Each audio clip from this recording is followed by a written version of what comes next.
Okay, so just quickly before we begin, sorry this video is late. I was running out of time to do it. Options were either delay the XCOM episode or delay this video, and well, you guys can see which one I decided. So let's get started.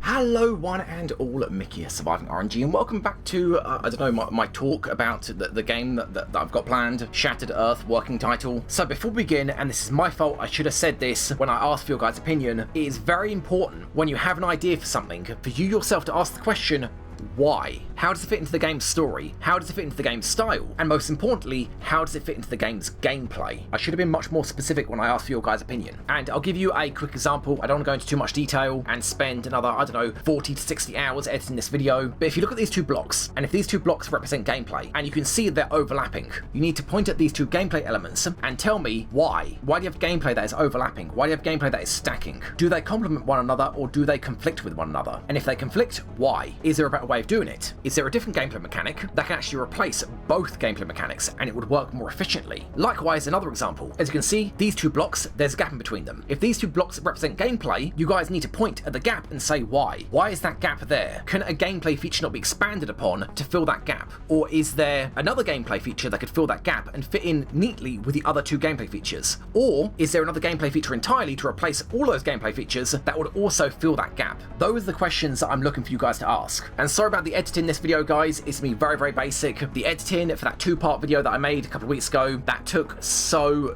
long. One of the longest videos I've made, the amount of editing I put into that, and I don't want to do it again. So the editing's going to be really basic. It's just going to be, stock gameplay footage in the background with a comment of the person I'm replying to on the screen. So this is going to be a video that is me covering a Q&A, bunch of questions that people have asked, both in the comments of the video and in the Discord, link in the description below, as well as showing off what little of the game that I have done right now. To be clear though, all I'm doing in terms of Godot, or Godot, is really just learning how to use it. I'm going through all the tutorials I can find on YouTube and just doing them basically. Going through the step-by-step guide of whatever they're doing the tutorial of, a 2D platformer, a 3D puzzle game, a strategy game, just doing all of them just to learn as much as I can. But I can bet that I will hit a brick wall at some point where I'm gonna have to scour the forums and ask people how to do certain things. But anyway, I will show you guys what I've done so far at the end of the video, although I'm probably actually showing it on the screen right now. But first, let's move on to the Q&A section. And I'll be answering the comments in no particular order, well, in the order that they are in the comment section, and then moving on to Discord. But I want to answer one comment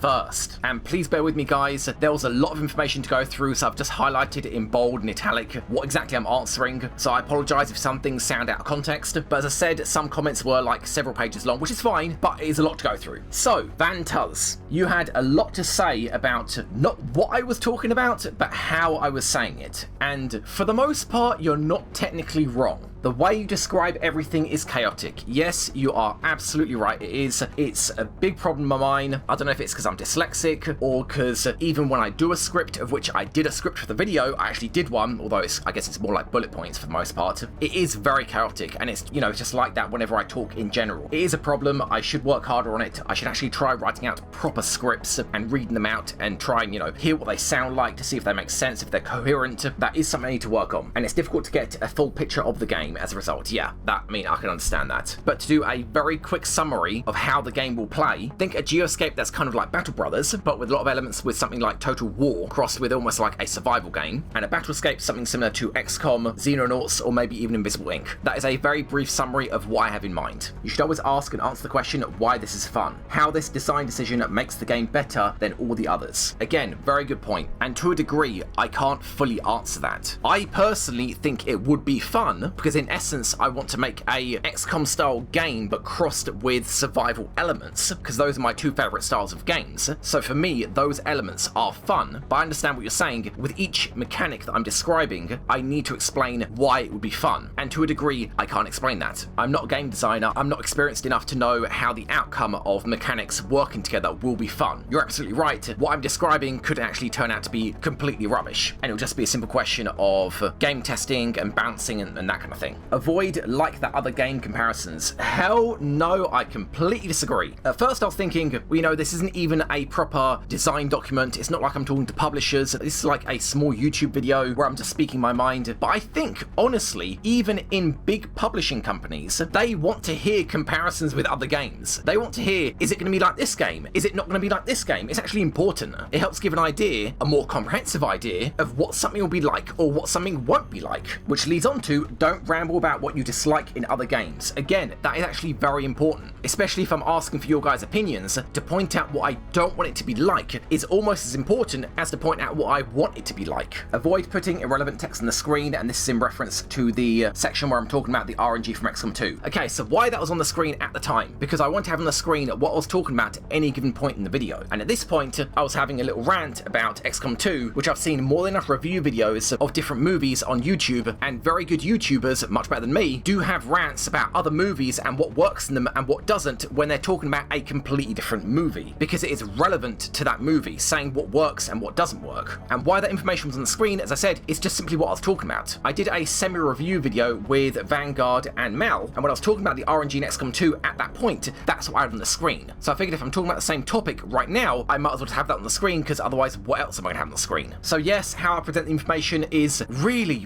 not optimal. I know I need to work on that, but in terms of what I'm showing and what I'm not showing, honestly, as I said, this isn't a design document. This is actually much more of a rant about what I want to do, and whether it comes about, well, you know, I'm going to try and we'll see. Now moving on to more kind of gameplay questions. Levi Perez, I'm sorry if I butcher any of these names, I can almost guarantee that I will. They are two, most of your ideas for the map are in similar ways done in this game. So I've never actually heard of this game, and I actually had to look it up briefly, and looking at the Geoscape, yeah, it looks kind of similar. Just bear in mind, as you move from the early game to the mid game, the major factions will slowly take over the neutral territory of the map, leaving you less and less room to work with, and by the time that happens, you need to be ready to fight back, either alone or by joining another faction, meaning you can then move around freely in that faction's territory and giving you more strength to fight back against other factions. Also, I think it would be for the best having a brutal system. One hit will kill someone without armor instead of the usual bullet sponges. This isn't a first-person shooter, and the idea of one shots can kill somebody without armor means that you're really rolling on RNG. Honestly, I'm actually thinking more like XCOM in the late game, where most soldiers won't get one shot. That's what I'm going for. I want it to be a tactical choice. Your soldiers won't get one shot, but if they're injured, it's then down to you. What do? Do I keep them fighting or do I pull them back? I want the emphasis to be on tactical choice, and having a very heavy one-hit kill mechanic in the game means it's more based on RNG and less on tactical choice. Because you could say, oh, you know, I'm in full cover, I'm on the high ground, I've got the enemy flanked. That doesn't guarantee you're going to hit though. Granted, I did talk about an overwhelm system last video, but for all intents and purposes, that would encourage RNG instead of trying to discourage it. Linux Liner, concerning the music, separating the percussion from the melodic instruments. That's how Transistor did it for FTL. Yeah, that's pretty much it really. And having the percussion be made with different sound effects based on the faction you're fighting, so the melodic tune, the ambience, remains the same, but the percussion, the combat music, sounds different for each faction even though it's technically the same song. Yeah, that's pretty much it. Moa, squad size can be limited by some kind of deployment cost, food cost maybe. Okay, so this,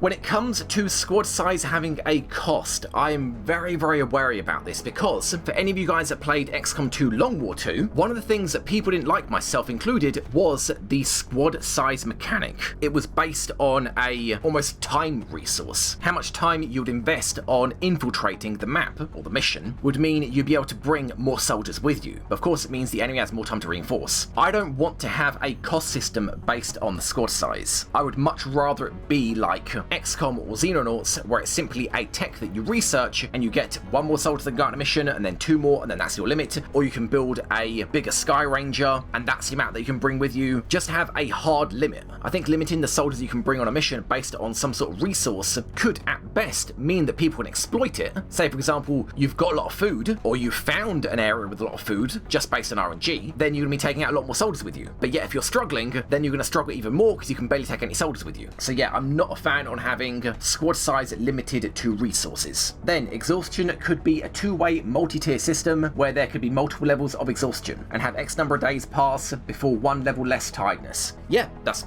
pretty much. Instead of having it be just a single timer that ticks over, saying, okay, the soldier's not tired anymore, yeah, it can be progressive. So say, for example, you take a soldier out on a mission that's already just been out on a mission, when they come back, all of their stats will be decreased by, say, 5%. If they go on another mission, that's another 5% down. And then for every day that passes, they recover 5% of their stats. Yeah, pretty much, that's what I'd mind. And have luxury items that can speed up recovery of tired soldiers. Yeah, again, why not? Be able to find items out in the field, or be able to make rare items that decrease the tiredness of your soldiers, say by a certain percentage. Yeah, good idea. Multi-shot perks can be connected to weapons instead of soldiers. I don't like that. I can understand this is an idea to alleviate multi-shot heavy kind of gameplay, where soldiers with lots of multi-shot perks become gods and those without are just kind of rubbish. Now granted, the comparison I'm making is to my Long War campaign that uses perk roulette, which is more common, but even so, I'm not sure about multi-shot perks tied to weapons and have weapons training requirement. Yeah, I don't know about that. Honestly, I think that'll just come down to balance. I'll have to see what works and what doesn't, and I'll have to be careful given the number of different trees that soldiers can have. Granted, I think a soldier can only really have 2 trees, their class tree and potentially their faction tree, and that's even if that faction does have something extra, like psi or mutations or mech, that kind of thing. But yeah, I think that'll have to come down to balance. And then Juan Ignacio Luque Sugrañez, if that's how it's pronounced, I'm not sure. KO turn time and KO HP. How do I add lobstermen with their stun vulnerability by just multiplying incoming damage from the end? I don't fully understand. I think you mean having certain unit types be vulnerable to stun, and in turn, if they're vulnerable, having the KO damage be multiplied against them. Yeah, I don't see why not. Irismono, again, I'm sorry if I'm butchering these names, I know I am. With regards to AP and actions, have numbers be no more than 5? Well, 5 is kind of low, but certainly low numbers like Invisible Ink. That is one of the 2 ways I'm considering. Invisible Ink style, low numbers, or Phantom Doctrine style, having movement points and having shooting points. I think a late game objective or incentive might be to get access to some form of aircraft, dropships maybe. Yeah, pretty much. People have asked, what about the air game? I'll get into that later. But yeah, finding a working helicopter, why not? It'll have a high maintenance cost, requiring a lot of soldiers keep it going. It'll have a high fuel cost, but it means you'll be able to reach out much further and get there more quickly. And of course, when it's not being used, it can just go on the back of a truck and be carried along on the convoy. Perhaps you can invest their points into civilian job subtrees with perks like locksmith or chef. Okay, essentially geoscape perks as opposed to battlescape perks. No, not exactly. My thinking is, anytime I want to make a perk be relevant to the geoscape, I need to make sure that it's actually useful in some way in the battlescape. Sorry, Van, I'm going to make an example that is what I don't want it to be like, because this is the best I can think of. If you guys have played Fallout 4, you'll see in the perk tree how many of those perks only apply during bullet time to the Pip-Boy, and how completely and utterly useless they are outside of the Pip-Boy, outside of bullet time. I don't want to do that. When I was playing Fallout, I modified those perks to also apply somehow to,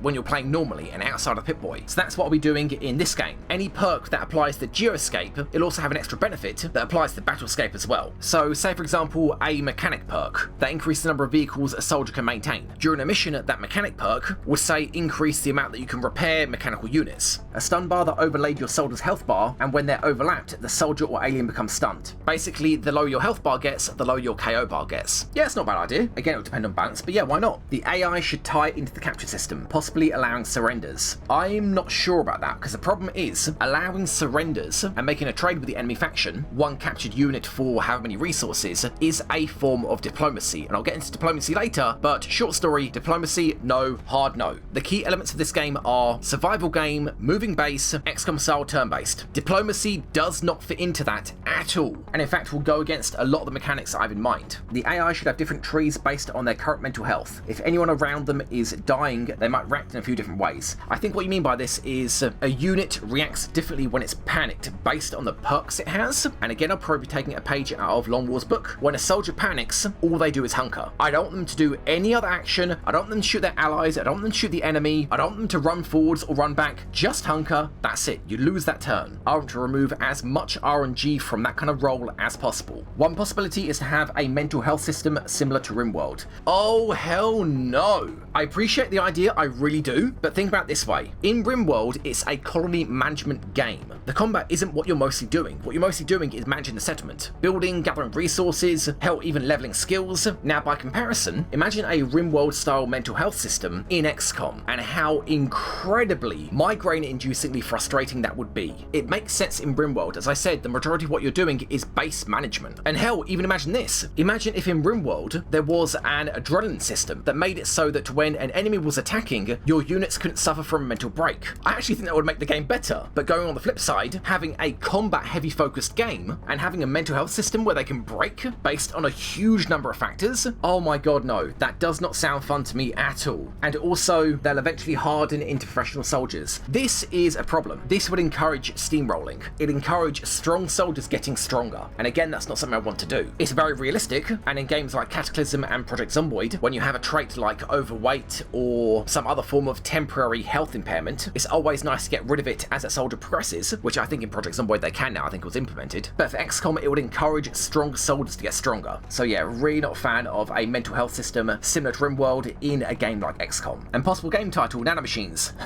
Funny, but it doesn't cover anywhere near the amount of scope of the game, unless nanomachines were the cause of the rift and were some way involved with all of the factions of the game, which is possible. It can be written into the story without affecting the gameplay. The mutagens can in fact be nanomachines. The aliens' tech can actually be based on nanomachines. The Nature, the Petmaster faction, their psychic link can be in some way related to nanomachines. It's possible. Flobbing Donkey has to be Unity. Now granted, I know you wrote this before watching the second half of the video, but to cover a few things about Godot that I didn't cover in that video, it's a much smaller program. Smaller in terms of it does not bloat. Unity, I've heard really bad stories about how builds that you make for games just bloat for no reason. Unity is really, really bad on that. Secondly, Unity doesn't have a pure 2D system. Its 2D system is technically 2.5D. You're making a 2D scene, a 2D scenario, 2D level, technically on the side of a 3D object. That's how Unity's 2D works. Now, this is important for my game, not because the game itself will be 2D, which I don't know if it will or won't, but because when you're testing programming, testing it in 2D is much, much quicker than testing it in 3D. And lastly, and most importantly, which I really need to get used to, and I haven't yet, is that when you update code in Godot, and I'll keep calling it Godot,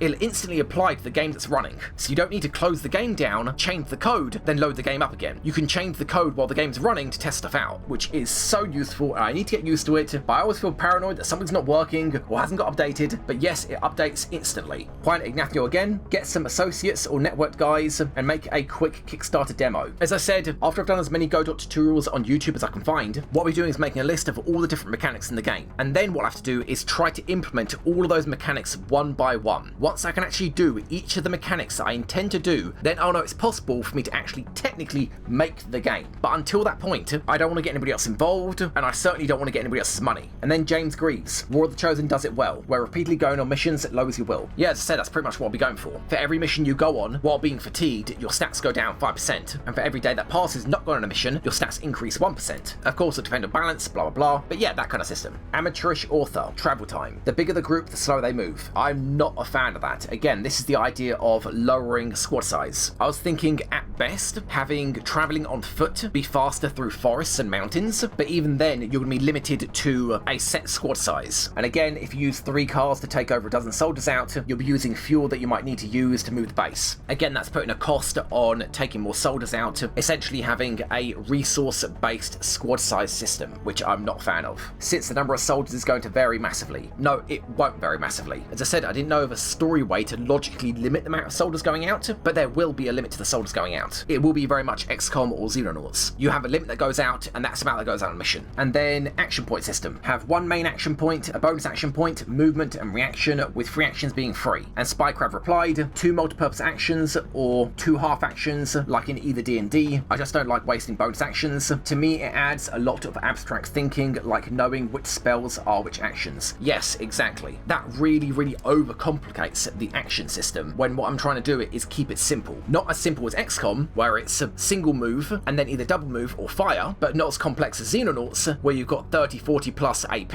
As I said, I want it to be simple, like low numbers of AP, like Invisible Ink, or like Phantom Doctrine, where you've got move points and shoot points, and that's it. Archlog. Gather resources like Civilization, which to a degree, yes, maybe, but you assign people to those tiles like Citizens and Civ. Okay, so I'm not entirely a fan of that, but you're right, I don't know if there's a better way of doing it. Like, if the resources are gathered automatically, then there should be people, soldiers, that are spending their time gathering the resources. But yet, if you need a particular resource much more urgently than other resources, you should be allowed to prioritize that resource. You're absolutely right, this resource gathering system does need to be addressed, but I'm not entirely sure if I want to assign people to resources. In the end, it may be the best best way of doing it? I don't know. It would just depend on testing. More resource gathering mechanics depending on the faction you're aligned with. I'm also not a fan of that, but inevitably certain factions will need access to certain technologies that other factions don't need as much. But ideally, I would like to keep that to an absolute minimum, if not remove it entirely. I prefer to have resource gathering based on faction requirements, but again, it will depend on balance. If when the geoscape's all done, it feels very empty and shallow, yes, that kind of thing might need to be implemented. Each tile has a fixed amount of yields that last a certain amount of turns. Yeah, pretty much what I'm thinking.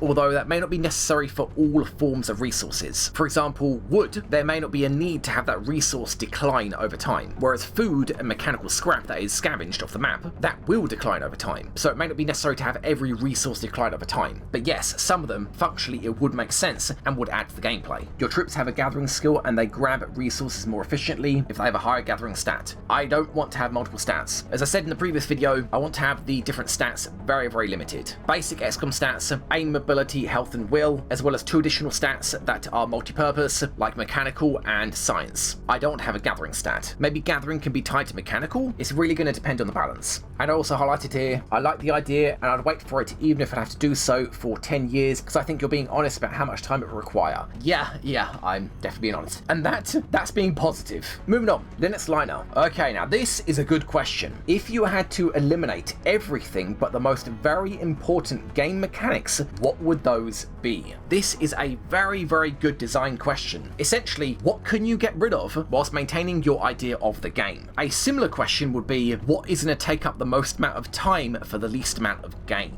And honestly, functionally, the game at its core requires a geoscape with a moving convoy with some sort of resource gathering and a battlescape. If I had to say what element of the game wasn't essential to those mechanics, but yet would take up a large amount of time, it would be the faction system. Having so many different factions with those having so many different perk trees and abilities, that is what will take up the most amount of time, but yet technically isn't core to the gameplay. I mean, it's core to the idea of the game, but the game could functionally work without them. Would I remove those elements for the game to actually be released? I don't think I would, because at that point all the game would essentially be is Battle Brothers Geoscape, XCOM Battlescape, and that would be it. There would be no element of sacrifice, there'd be no element of submitting to a faction to gain power and safety. But yes, what is the biggest element of the game that could be removed while the game would still remain technically functional? It is the factions. Will I make the game without those factions? Probably not. Honestly, and I'm being completely honest here, if I can work out the technical know-how, as in if I can work out how to write the code to make the Geoscape and the Battlescape functional both together and interact with one another, I don't think making the factions themselves would be a brick wall. A bottleneck maybe, but not a brick wall. For me right now, the brick wall when it comes to making this game is what's called in Godot, I don't know if it's called this way in other game engines, it's creating libraries that can be accessed at any point in a method to transfer information from one scene to another. Essentially, a soldier on the Geoscape moves onto the Battlescape with all their items, their stats, their perks, that kind of thing. That for me right now is the brick wall. Sam Cadwallader. Name ideas. A slice of Earth. If I'm being completely honest, buddy, this sounds like a cooking show. It sounds like aliens have taken over the Earth and they're doing a cooking show of Earth food from the 21st century. System Supremacy. Not a terrible name, but honestly it sounds more appropriate for a game like Stellaris. Faction Fault. Not a fan of it. And Serve Your Sector. Again, not really a fan of that. I do want to have some sort of element of sacrifice in the title, so ideally the title would imply sacrifice, survival game, turn-based tactics game, and factions. In an ideal world, I'd like a title for the game that would cover those 4 aspects of that game. Or Mickey's McTake. Yeah, that is pretty much what my ideas for this game are. Or the idea that this game will ever be finished. Moving on. Dervish. Where are the remnants of the original population of the original Earth? So where are they? Bear in mind, a large percentage of the population phased off of this Earth. So whatever governments were in control, whatever militaries, whatever corporations, large chunks of them just disappeared off the face of the planet and reappeared on different Earths. And those Earths might be so similar, they may not even know the difference. And meanwhile, different people phased onto our Earth, and again, the Earth might be so similar they wouldn't know the difference, except for maybe the titles of countries or corporations, the movies that came out in different years, stuff like that. But where are they? Pure human sub-factions do exist in the game, or will, and they'll exist in 2 forms. One is neutral, you can trade with, and you can recruit people, and if you're going to stay human, it'd be in your best interest to protect them, because that's your primary source of soldiers, and the other sub-faction is bandits. This is very much like Total War, where in the early game of Total War, there's a lot of neutral territory, there are a lot of bandit factions, but as you head into the mid-game, the major factions just swallow up the bandit camps. That's essentially how the pure human bandits are going to work in this game. and then also magic, throwing fire and lightning and stuff. So the problem with magic is, logically, it wouldn't be out of place in this game, but the problem is, it is way too similar to Psy. Because as you're saying, throwing fire and lightning and stuff, what's to say that the Psy faction can't do that? You could have the Psy faction do everything a magic faction can do, and you could have the magic faction do everything that the Psy faction can do. With the only difference being is the gameplay style that I have in mind for Psy, with everyone being connected, and all of their stats being equalised across the board, based on proximity in the region they're in, but having an extra faction that just deals in magic, as I said, it wouldn't be out of place, but it would make things feel bloated. They wouldn't feel unique enough. Magic users will be using will, because I'm not going to add an extra stat, and so are Psy users. Magic users will also no doubt be consuming will that regenerates over time. It'll essentially be their KO bar, and to a degree, that's how Psy users might function as well. And as I said, in terms of the abilities, there's no reason that Psy users can't do the exact same thing that magic users can. So functionally, they don't add enough to the game to implement them. And Tony, make it open source and go for 2D aesthetic. With the help of contributors and throwing things out like animations, you could actually finish this game before the heat death of the universe.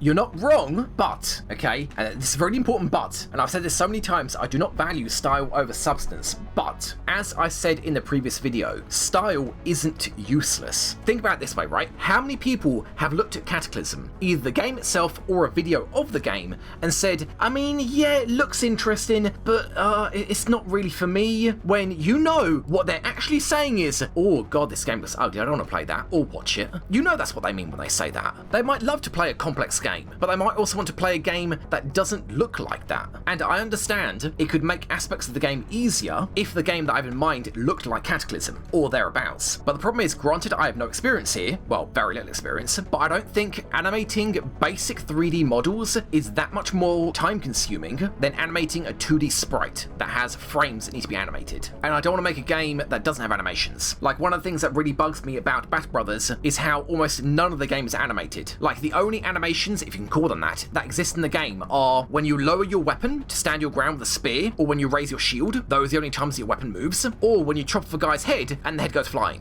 Those are the only times that animations actually happen, or blood splatter. The rest of the time, when you attack, the units just kind of bump into each other. And in terms of the complexity of the models, believe me, they're not going to be complex at all. I'm probably showing on the screen now a better example of what the game will likely look like. It's going to be very minimalistic textures, almost cel-shaded style, with very basic models. That's kind of what I'm going for. Scorpy, mechs sound interesting, however I don't see any sacrifice with this faction. Now when I first read this I thought you were joking, and you might be joking, but I'll answer it anyway. The sacrifice that mechs make is kind of an odd one, because initially most of your units will get a debuff, because they will lose a limb and get replaced by an inferior limb. Although not everyone, I was actually thinking, when you join the mech faction, the majority of the limbs you're given to replace your soldiers are inferior, but some of them will be half decent or even good, just to give you a taste of what's to come. Of course, those will be very, very limited. You'll only get like 2 or 3 decent limbs and maybe 1 good quality limb that comes with a perk, like flamethrower arm or jumpy legs. But of course, bear in mind, even though I said earlier I didn't want to add a resource management based on the faction you're on, this mech faction unfortunately does need it as part of the penalty for joining them. They will need some sort of power management system, because as you're saying, there isn't enough for sacrifice with them. Ultra Aggro Ninja, maybe you should think about having a specific style for a faction instead of having it interact well with a certain mechanic. So I misunderstood this when I first read this, but what you're essentially saying is don't tie a gameplay mechanic only to a single faction. For example, with the aliens, have them be pet masters as well. With the undead, have there be tiers of vampires and have the zombies be their pets. With the mechs, have like spider bots as pets. I understand what you're saying about that, but I